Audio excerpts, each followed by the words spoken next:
Isang mapayapang hapon, Pilipinas.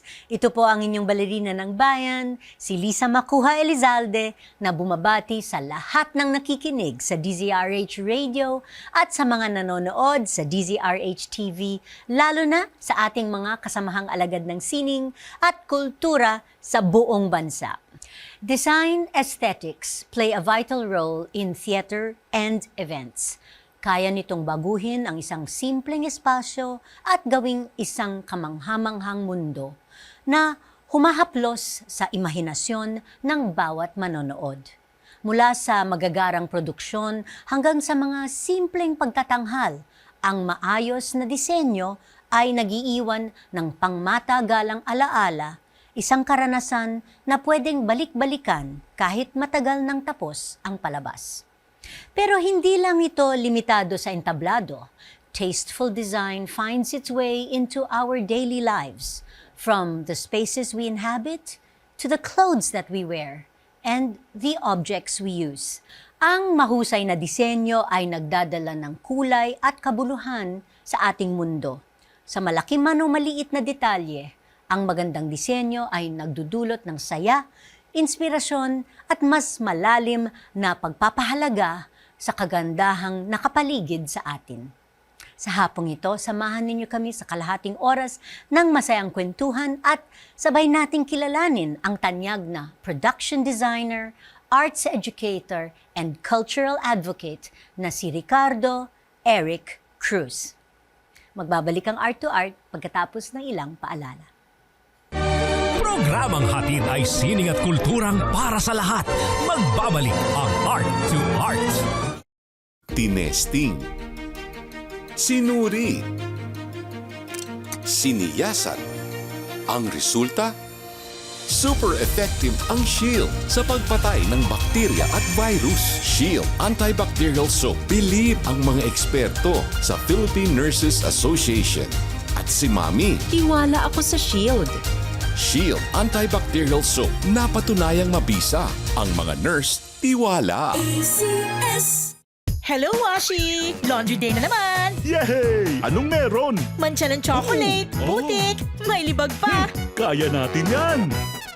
With Pride Washing Machine Detergent, may triple stain-away formula. Tanggal ang makapit, madikit, at malupit na dumit mancha. Kaya easy-easy ang labada. Mula noon hanggang ngayon. All you need is pride. All you need is pride. ACS. Usapang sining at kultura para sa lahat. Art to Art. Nandito pa rin tayo sa Art to Art at kasama natin sa hapong ito ang Chief Culture and Arts Officer for Production Design and Technical Services ng Cultural Center of the Philippines, si Ginoong Ricardo Cruz. Magandang hapon, Eric. And magandang hapon, Lisa. welcome to Art to Art. Thank you for inviting me sa inyong First time mo palabas. sa aming programa, no? Yes, Oo, first time. Sa Pero Art to matagal Art. na tayong magkilala. In fact, una kitang nakilala kasi kapangalan mo yung aming colleague and first artistic director of Ballet Manila, si Eric V. Cruz. Yes. So, kaya nga funny because pareho kami in design, no? He's also involved in design and the arts. So, Yes. kaya yun yung link ko din sa Oh, kanya. nung bata ko, lagi ko kayong mix up, pinag-mix up. Okay. Anyway, Eric, you are a communication arts graduate. Yes. Pero production design ang sentro ng career mo. So, paano mo na-discover na ito ang passion mo? And was it something you always wanted to do? Or was it a surprising turn in your career? Siguro nung maliit pa ako, I was amazed at yung mga sets ng Oscars, ng Tonys, which were broadcast on local television.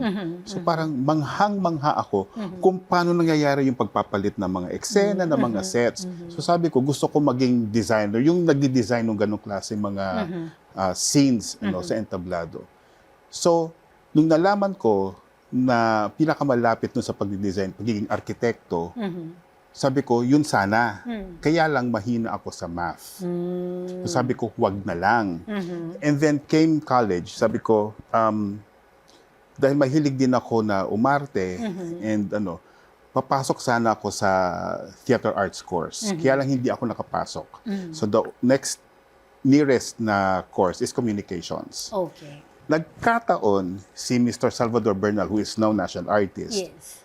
taught an elective in design. So sabi ko, why not attend that class? Okay. So I did attend. So dun somehow, naging formal learnings ko in design. That was that. Yes. After graduation, na-create ang production design office in CCP. That was in 1987. And he needed a staff. Graduate na ako na, just graduated in college. He needed a staff. Tumawag sa department. Nagkataon nandun ako. Sabi ko, why not give it a chance? No? Wala akong trabaho pa, fresh graduate. I applied.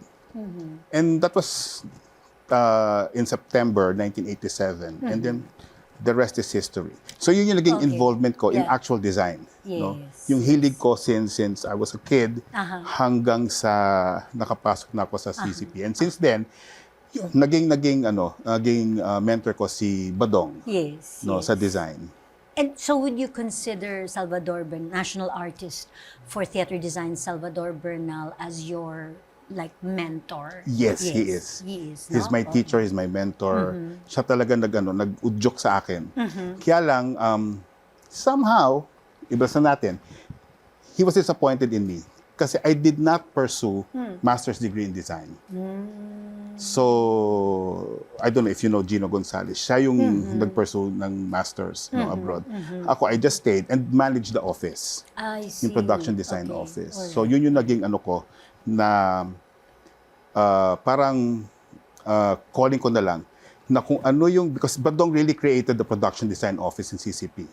So parang yun na lang yung contribution ko as his mentee na ipagpatuloy kung ano yung sinimulan niya sa CCP to really make the production design office the office in CCP that handles sets and costumes and props and doing what he really planned in CCP na magpatuloy ang mga workshops, mga training programs, kung meron mga exhibitions. So, yun yung mga and of course managing yung office in terms of set construction, drafting of plans and doing costumes, maintaining the collection. So, yun yung aking naging trabaho sa CCP. Okay. And so basically you've taken over Yes, from yes. national artist Salvador Bernal. So ano yung pinaka-importanteng aral at pangaral na natutunan mo sa kanya? Difficult question to answer. What something that I mean, continues yeah. to influence your Actually, it's in a way. work As a designer, ang natutunan ko kay we call him Badong, so, is really to look at the space and how to really use the space as your canvas. So whether it be inside the theater or outside, like we do installations on the facade of the CCP, the front lawn. So how to really use that space as your canvas and try to incorporate indigenous materials or something local. Kasi yung mga local items kasi it's cheaper than purchasing imported materials. So try to use indigenous materials and elevate it to a level na pang-international standard. Yes. So yun yung natutunan ko kay Badong in terms of design and really reaching that world-class quality. No, kasi ganoon si Badong eh. Hindi siya he will not settle for anything less. Talagang high standard. Okay. High quality. Yeah. Well, talking about that process, so you've done production design for concerts, theater festivals and even international summits. Bilang production designer, paano nagsisimula ang proseso ng pagbuo ng isang konsepto o disenyo? And can you walk us through how you bring your ideas into life? The design process starts with a collaboration between a director, if the scriptwriter is alive, the scriptwriter, and other creative minds who are involved in the production. So a meeting is called, we brainstorm ideas, we throw out ideas, and then once that's settled, we go back and try to analyze what is really important in the entire brainstorming process, what needs to be done. So we do our homework. Of course, we have to know the space requirement. We have to know the venue. And then try to gather ideas based on our own experiences and what we know. If need be, we have to do research. It's either we do an immersion in the folk community or in any type of community. We gather all information. If ever, like we go through books, the library, or we meet actual people if need be. And then it goes into a thumbnail drawing or sketches, initial sketches, which is then presented back to the creative people who are involved in the production. Tapos pag na-approve na, then we do we draft all the plans. Yeah. Sometimes we are requested to do scale models, mock-ups, because that's where some technical problems are solved, sometimes including color choices, because scale model is actually a miniature, a scaled-down version of the entire set. Yes, yes. Because that helps, no, in terms of how the entire set is lit, like for the costume designer, how the colors of the set will affect the costumes, and for the sound people, where to somehow hide speakers or incorporate it into the set so the audience does not see such technical equipment exposed, no, on stage. Now, when everything is approved, it goes into the drawing plans, it's purchased, constructed, and then fully set up on stage. So that entire process, we have to be there. We have to make sure that everything is, calendared, correct, and complete based on the idea. Sometimes during ingress or setup, the director will correct some elements, so that has to be done. Because in any production, it's always the director who has the final say. Yes. Yeah. No. Not the producer. In terms of finances, money, Yes, the yes. producer. But sometimes in the entire show, Yes, it really yes. is the director Correct, or the correct. choreographer or the artistic director. Yes, yes. So everything is done in that process. So the show goes on. Then after the show, everything is struck down. And this is where we do our final homework. We select which items are to be Stored disposed, or stored, or repurposed. Because sometimes if pag walang pera, we have to recycle and repurpose and Yes. reuse some Exactly. items. Okay. No? And also kung lack of space, no, storage, Yes. talagang walang space. So really have to be intelligent about on how we plan on reusing or repurpose some Yeah. items. Actually, that's my next question. Kapag maliit ang budget mo, paano mo sinisigurado na maganda pa rin ang disenyo para sa isang production, and what tips can you share for making the most out of limited resources?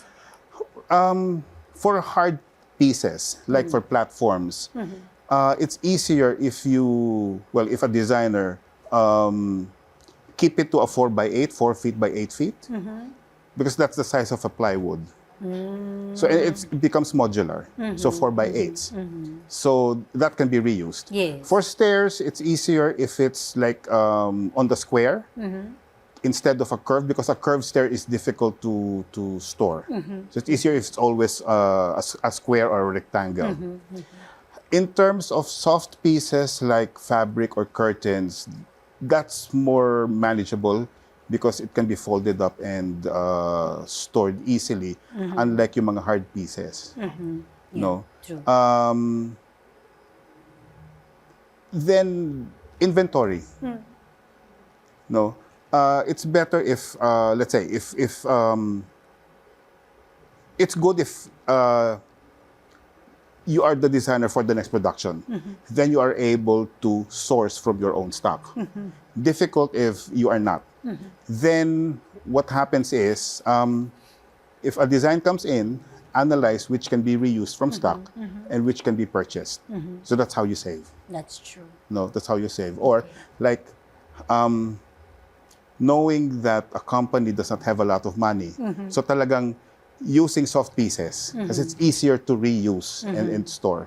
No, lalo na pag wala kang space. Kaya may mga soft pieces sa CCP na we've been using for like 20 years. Okay. Kasi paulit-ulit na lang eh. Magaang, madali. And easy to to store. Yeah, I know that. May mga costumes kami sa Ballet Manila na 30 years na namin ginagamit. Which is, again, it's really storage and maintaining the... And it's difficult to to put up new pieces for a production. No, Yes. easy to recycle, repurpose, and reuse. Well, that's the name of the game now. Okay. Yeah. Okay. Well, in over 3 decades, napakarami mong unique projects na nagawa mo. Tulad ng Pahiyas Festival sa Smithsonian noong 1998. Yes. Among all these, alin yung mga projects na talagang tumatak sa'yo so far, either dahil sobrang challenging or dahil naging extraordinary yung results? One major project that I really tumatak sa akin is when the CCP celebrated its 50 years. Wow, that was just before the pandemic, Yes. if I remember correctly. Yes.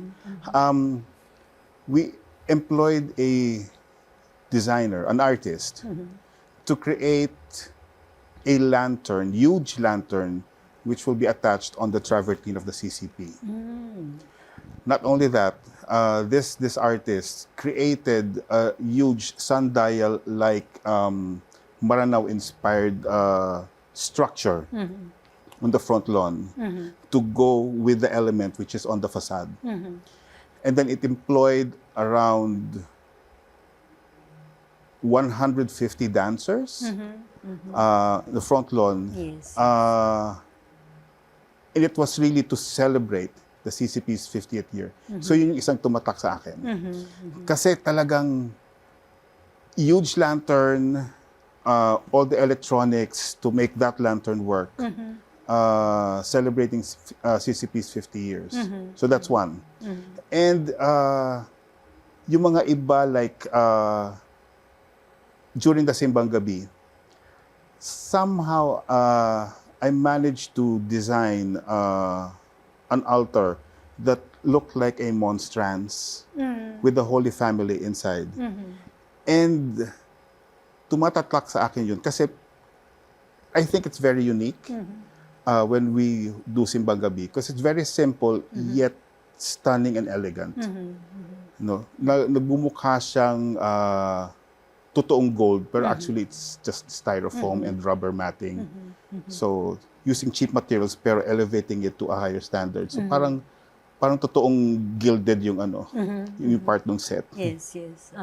Okay. And that is still used, no? Sa Yes, Simbang yes. Gabi. It was recently used last year dun sa Simbang Gabi sa Liwasang Kalikasan. Wow. Yun.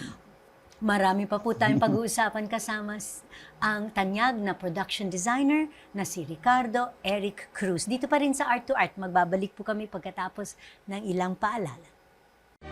Programang hatid ay sining at kulturang para sa lahat. Magbabalik ang Art to Art. Schedule ng mga inaabangang konsyerto. Update sa mga magagandang panoorin sa mga tanghalan at teatro. Narito na ang Art to Art Calendar. Narito ang ating arts calendar. Sa kultura, ipinahayag ng National Museum of the Philippines na bukas na rin tuwing Lunes ang museo ngayong 2025 kaya maaari nang bumisita dito araw-araw. Nananatiling libre ang pagpasok dito. Isinasagawa ito sa NMP Central Complex sa Manila at maging sa mga regional component museums sa buong Pilipinas. Samantala nitong nakaraang Rizal Day, ipinakita na sa publiko sa kauna-unahang pagkakataon ang obra ng national hero na si Jose Rizal na pinamagatang Josephine Sleeping. Nilikha ni Rizal habang siya ay nasa exile sa Dapitan. Ang clay sculpture ay batay sa kanyang minamahal na si Josephine Bracken. Bahagi na ng National Fine Arts Collection, ang obra ay makikita sa Spoliarium Hall ng National Museum of Fine Arts. Sa teatro, patuloy na itinatanghal ng Repertory Theater for Young Audiences ng Repertory Philippines ang fantasy musical na Jepoy and the Magic Circle. Batay sa aklat na The Magic Circle ni Hilda Cordero Fernando, ito ay nagpakilala sa mga bata ng mga karakter mula sa Pilipinong alamat at ng mga kakaibang Pilipinong hayop sa pamamagitan ng kasuotan, awit, sayaw, simpleng dialogue at puppet. Nagbibigay aral ang musical ukol sa kahalagahan ng pag-aalaga ng kalikasan at kagubatan. Ang Jepoy and the Magic Circle ay mapapanood sa January 21, 22, 26, 27, 28 at 30 sa February 1 and 2 sa Eastwood Theater, 4th floor, City Walk, Eastwood City, Quezon City. Para sa ticket at karagdagang detalye, bumisita sa social media pages ng Repertory Philippines. Sa musika, inihahandog ng Manila Symphony Orchestra o MSO ang 99th anniversary concert nito na pinamagatang A Tribute to Burt Bacharach sa January 25, alas 7:30 ng gabi sa Samsung Performing Arts Theater, Makati City. Sa pamumuno ni National Artist for Music Ryan Cayabyab, ang MSO ay magbibigay pugay sa American composer at songwriter na si Burt Bacharach sa concert na ito kasamang mga panauhin na kinabibilangan ng The Ryan Cayabyab Singers nina Lara Maige at Gian Magdangal at ng Alice Reyes Dance Philippines. Mabibili ang ticket sa Ticket World. Tinesting, sinuri, siniyasan.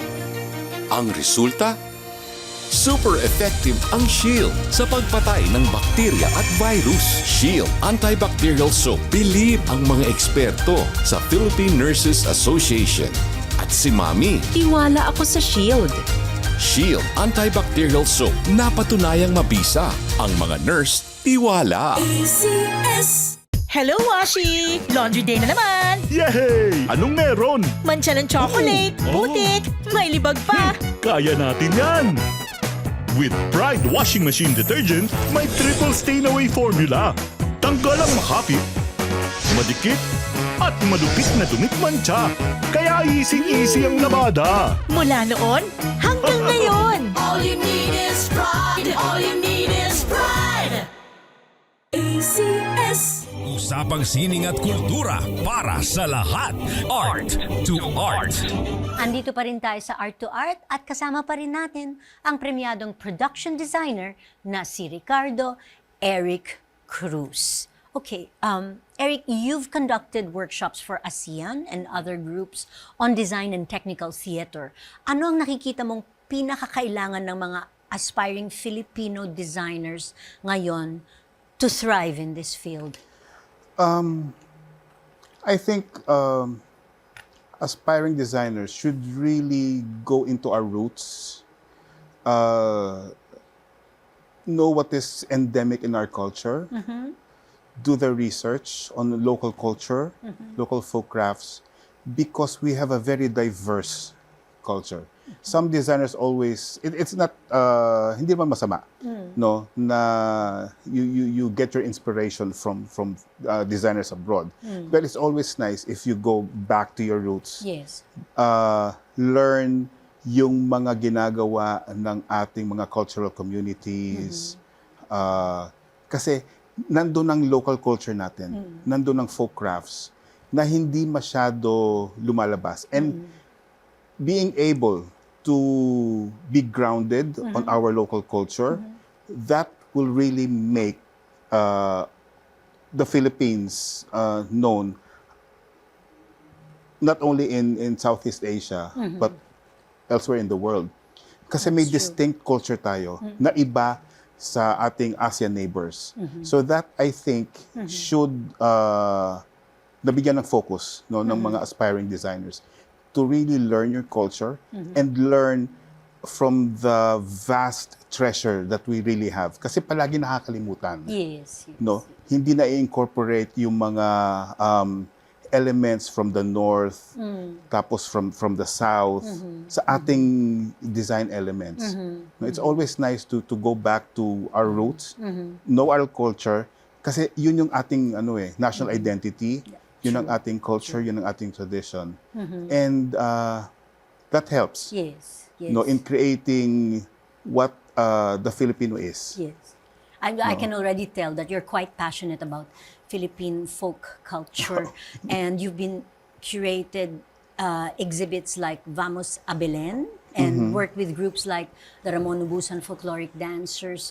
How does, for personally, our folk culture influence your designs and artistic vision? I just recently designed a show in Antique. Taga-Antique kami. Really? Oo. Magandang ang culture ng Antique. Yung show, ito sa launch of CCP's project, Himig Himbing. Ito yung mga lullabies na ni-record and gumawa ng music video, rearranged. Yes, I think we featured that in Art to Art as Yes. well. Oo. Himig Himbing. And nilaunch ito sa Antique. Originally, ang sabi ng director was to use elements na weaving. No? The director was suggesting a particular product from a different region. Sabi ko, hindi siya babagay sa Antique. I'd rather use something that is endemic in the region para mas mabigyan ng focus. So, we had an opportunity to go there, do a visit, do an ocular. So, ang ginawa ko, sabi ko, pagdating galing sa airport, kung pwede dumaan sa palengke. Kasi sa palengke talaga, doon makikita kung ano talaga yung local culture ng mga tao. Totoo. No? So, dumaan kami sa palengke, sabi ko, yan ang mga kailangan ko para sa set. So, mostly baskets and local items na hindi nakikita sa Manila. So, pag na-feature yung show na yon, then malaman, Antique ito. And there is this special pattern na ginagamit nila sa Antique, na sa Antique na makikita. It's actually, it's woven into the fabric. Now I forget the name, pero it's woven into the fabric. Okay. Sabi ko, naggamit nyo na ba yan as a three-dimensional object? Kasi it's always flat. Sabi ko, why not try to recreate that three-dimensionally? So it becomes like a chandelier. Nagawa nila, na-challenge sila, na-challenge ko sila, nagawa nila at gustong-gusto nila. So yung maliit na chandelier na yon, nilipat nila sa governor's office. So ngayon Na nasa dapat para governor's sa sulang yung office. nasa governor's office. Kasi minsan, di ba, you have to really parang pupukawin mo yung minds nila. Kasi minsan, sanay na sila doon, no? Natural na sa kanila, so hindi na napapansin. So someone siguro not from there, Yes. makita lang yung mga potential, bigyan mo ng idea, then, oo nga, Because Antique is also known for bamboo production. Kasi meron silang, doon I don't know if you know, the University of Antique has a department that really studies bamboo. So, No, I didn't know that. They do. They do Okay. have University of Antique. So, talagang they manufacture mga laminated bamboo. And that's their main product now. So they do furniture, they do counters, they do, Oh, wow. Okay. magaling. So sabi ko, subukan nyo, gumawa kayo ng ganyan. Kasi yung ginagamit nila yung pattern na yun. Yes. So may identity na yung Antique. Totoo. And ganun din, tuwing may mga chance ako na pumunta sa mga regions and kinuha ko like to design, I really choose kung ano yung endemic sa lugar so that may particular identity yung lugar na yun. No, para makilala sila. Yes, yes. No. Well, and speaking of folk culture, ikaw ngayon ang artistic director ng TernoCon Yes. 2025, whose final competition and cultural show will be held this Sunday na, January 26 at the PICC. Tell us more about TernoCon. Paano ito nagsimula at ano ang objectives nito? TernoCon actually started because of Gino Gonzalez and Mark Higgins of Slims. They came out with a book published by Bench, Fashionable Filipinas. So what Gino did was, sayang naman kung publication lang. No? So ang ginawa niya, nagkaroon siya ng series of workshops touring Luzon, Visayas, and Mindanao, titled Fashioning the Terno. So ginamit niya yung publication na yon as reference material for the workshop. Because of that tour, na-realize ni Gino na ang daming potential from the regions, mga regional designers, to come up with the terno. So he proposed the idea to CCP and to Bench to do TernoCon. It's actually biannual, every 2 years. Happens every 2 years. Convention and design competition on the terno. So TernoCon started in 2018 with Gino Gonzalez as artistic director.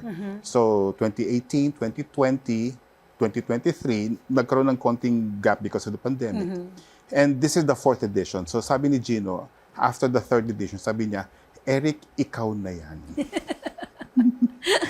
Meron pa akong tatapusing libro, yung volume 2 ng Fashionable Filipinas. Okay, yeah. So, nasa akin na ang ano, So he ang trono. turned it over to you. me. Okay. Yes. So now I'm this is, kumaga, baptism of fire ko to. Because I was never involved in fashion. Yes. Although, Badong, no, our office published patterns for the Filipino dress from the 1800s to the 1960s. Pero this is just a coffee table book na may patterns included in the book. No, yun lang yung close association ko with fashion. Pero now, really being involved with designers, mentors, designer mentors, and realizing that there are excellent designers in the region na hindi nakikilala kasi it's always Manila-centric. So may mga designers talaga in the regions who really excel no, in fashion. So ito yung baptism of fire ko. Although I was involved in the 2018, in the first 3 editions. Pero as ano lang ako, assistant ni Gino. Kasi siya talaga yung main man sa TernoCon. Okay. But we understand that TernoCon is not just a one-off competition, kundi isang mahabang proseso that includes lectures, workshops for all the participants. So can you describe the training, the selection process that goes into that? It starts with a Zoom meeting. Good thing na uso ang Zoom. Because then we are able to hold workshops across the country. Yes. So it starts with a Zoom meeting. Gino does lectures on what the Terno is all about. And then we invite resource persons to talk about, it depends on the topic. No, like for this year, TernoCon focuses on 20th century Philippine art. So we invited experts on Philippine art to give a lecture on what Philippine art is all about. So after the Zoom session, we then tell them, if you are interested to join, submit your proposals. We give a deadline. Okay. And from the proposals, that's where we choose the finalists. So for this edition, out of 82 submissions, we were able to choose 15, 12 main finalists and 3 semi-finalists. The semi-finalists are just there on standby in case someone from the main 12 backs out. Then the semi goes up. Okay. No, Okay. but even if they are semi-finalists, they are still part of the entire process. Yeah. Okay. All right. Once chosen, they go into a lock-in period of 1 week, wherein they meet their mentors, so that the mentors guide them on their design process. So after that mentoring, the first lock-in, after a month, because they have to develop their designs, they have to submit a toile. A toile is a sample garment made from either muslin or cheesecloth or kacha.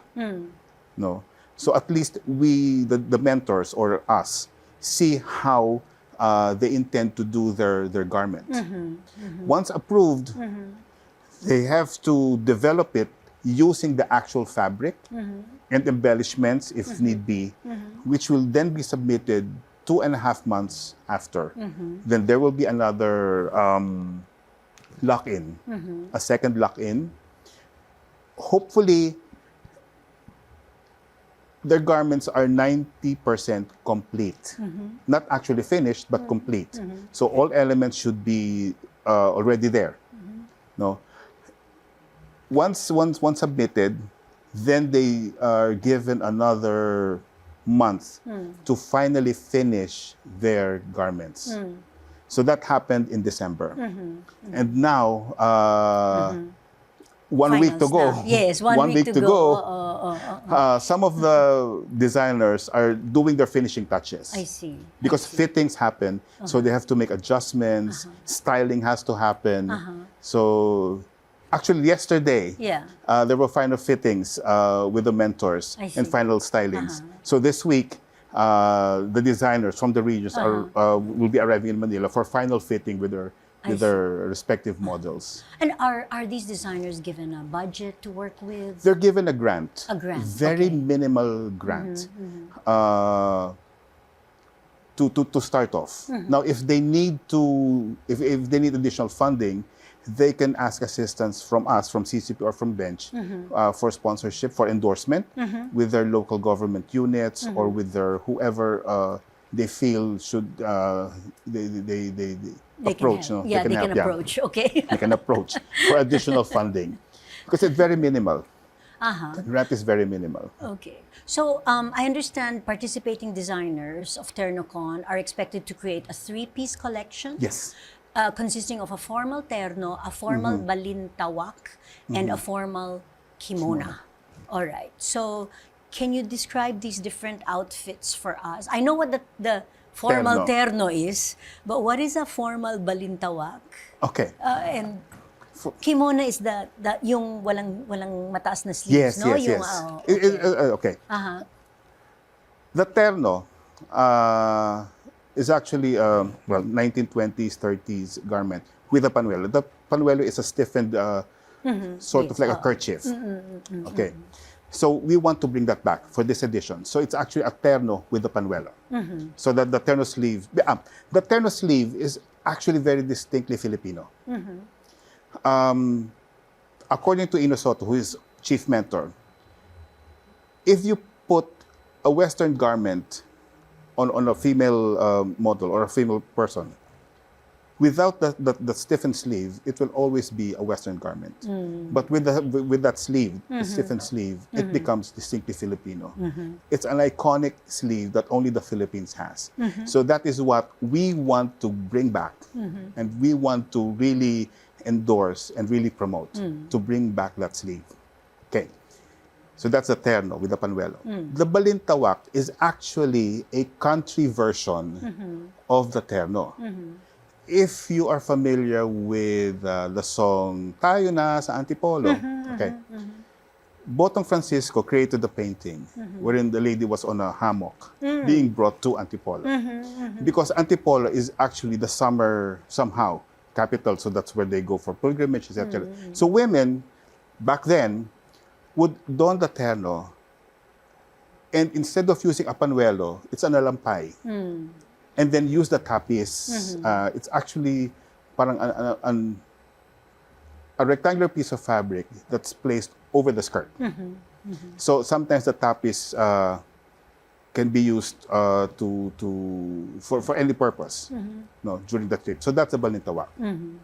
The kimona is actually a more simple garment. It's very casual. It's just a slip-over blouse made of sheer material and embroidered.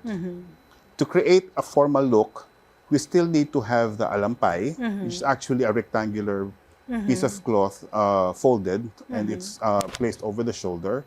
And the patajong, it's actually a tubular skirt that's just like a malong. Yeah. Tubular skirt, it's just wrapped and tied. So that's what the designers Yes. now Have to do. Oo. to Okay. complete their capsule collection.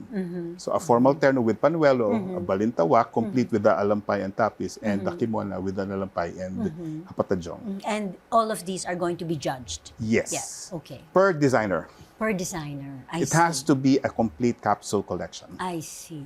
Okay. So what can you share about your vision for promoting the terno as our national dress? Ano ang gusto mong maiwan na legacy mula sa project na TernoCon? It's still continuing what Chino Gonzalez started and what Bench is still promoting and the CCP. It's really to let the younger generation know that the terno is a Philippine icon. It is in our history, it is in our culture, and it should live on until the several generations from now. It should. It really is, because it is really very distinctly Filipino. And it tells Mahirap about lang our gumalaw pag history. suot mo yung terno. Because we're sanay tayo sa t-shirt and jeans. Pero nung mga panahong yon, they wear it every day. They go to market with it. They go to church with it. Sanay na sila doon. Hindi Mahirap lang tayo magtaas ng nasanay. kamay. Sorry, dancer ako eh. Pero you can do something with the sleeve para medyo umangat. Yes, that's true. No. That's true. Okay.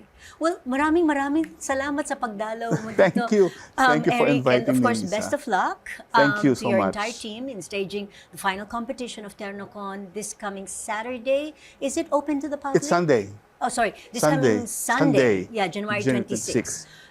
Is it open to the public? Unfortunately, it's only by invitation. Okay. But we will come out with a link for live streaming. So for those who can attend, visit the website, CCP's website, and website of Bench. And the link for the live stream will be posted. So On we the site. aabangan natin yung live streaming. I actually have something for you from TernoCon. Oh, It's okay. actually the catalog of the third edition. We ran out of the catalog for the first and second. It's a joint catalog. Okay. So All right. I'm giving you Oh, thank you. the catalog. Sige, thank Of the you third so edition. much, Eric, again. Thank you for Salamat. inviting me. Hanggang sa susunod na linggo, samahan ninyo kami ulit dito sa Art to Art, kung saan ang usapang sining at kultura ay para sa lahat. Ito po ang inyong balerina ng bayan, Macuja Elizalde, nagpupugay sa artistang Pilipino.